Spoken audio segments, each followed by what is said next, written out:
बिस्मिल्लाहिर्रहमानिर्रहीम। अस्सलाम वालेकुम नाज़रीन, अशर ज़ुल्फ़िकार अपनी नई वीडियो में हाज़िर है और आप देख रहे हैं अशर ज़ुल्फ़िकार यूट्यूब और फेसबुक चैनल। नाज़रीन, इस्टेब्लिशमेंट का एक बड़ा स्कैंडल सामने आया है। CEO PKL की थ्रेड की मालूमात के मुताबिक अरशद शरीफ का कत्ल किसने किया और क्यों किया, बड़े राज इस वीडियो में फाश कर रहा हूँ। ब्रिगेडियर शफीक मलिक, जिसको अरशद शरीफ गंजा शैतान कहा करता था, ये अरशद शरीफ का दुश्मन कैसे बना?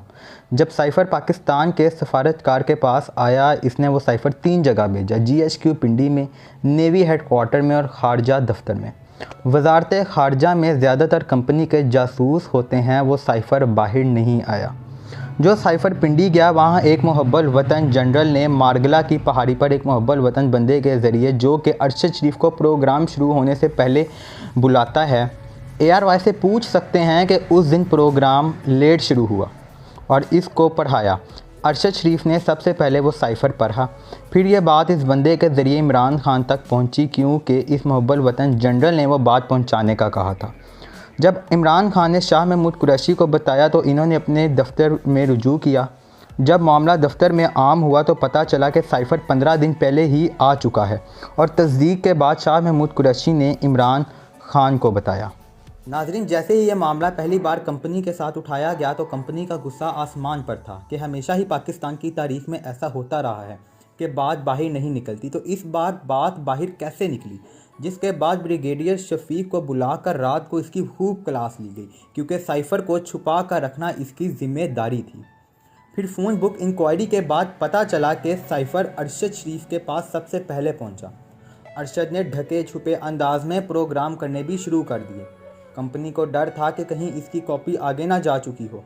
कंपनी के बड़ों की मीटिंग हुई और अरशद शरीफ की मौत पर दस्तखत हुए। मीटिंग में 5 जनरलों ने मौत पर साइन किए, जिनमें फैज़ और गफूर भी शामिल थे। जनरल फैज़ और जनरल गफूर कौन हैं, वो पूरी पाकिस्तान की आवाम जानती है। हेलीकॉप्टर हादसे में शहीद होने वाले सरफराज ने मुखालफत की, जिसे मार दिया गया और एक हादसे का रंग दिया गया।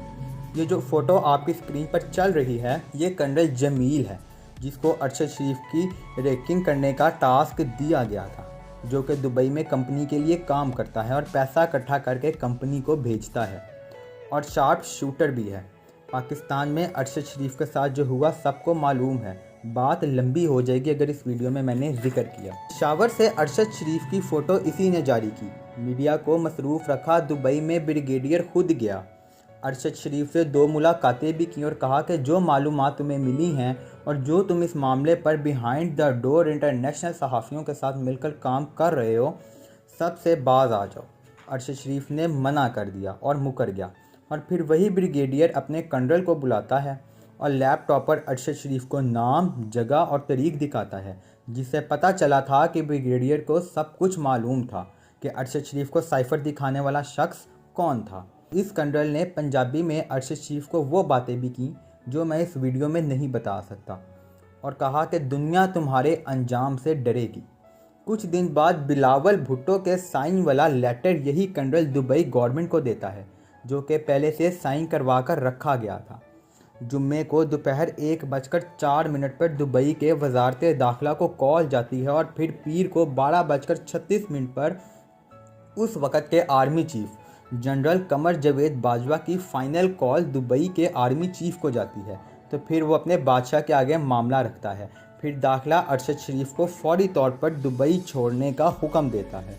अब आपकी स्क्रीन पर चलने वाली तस्वीर में बाबा जी के पीछे खड़े होने वाला ये शख्स लोकल रैकिंग करता है, जिसने दुबई में अरशद शरीफ का जीना हराम कर रखा था और पूरे पाकिस्तान में अरशद शरीफ पर FIR करवाने वाला भी यही शख्स था। नाजरीन, इस थ्रेड के बाद पाकिस्तानियों को समझ आ गई होगी कि जनरल सरफराज ही वो जनरल था जिसने वो लेटर लीक किया और अरशद शरीफ तक मारगला की पहाड़ियों में एक मुहब्बल वतन शख्स तक पहुँचाया और जिसका जुर्म इसे सज़ाए मौत तक ले गया।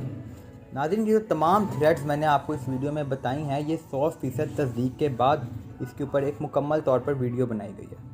इसी के साथ अपने मेज़बान अशर ज़ुल्फ़िकार को इजाज़त दीजिए। अल्लाह निगहबान।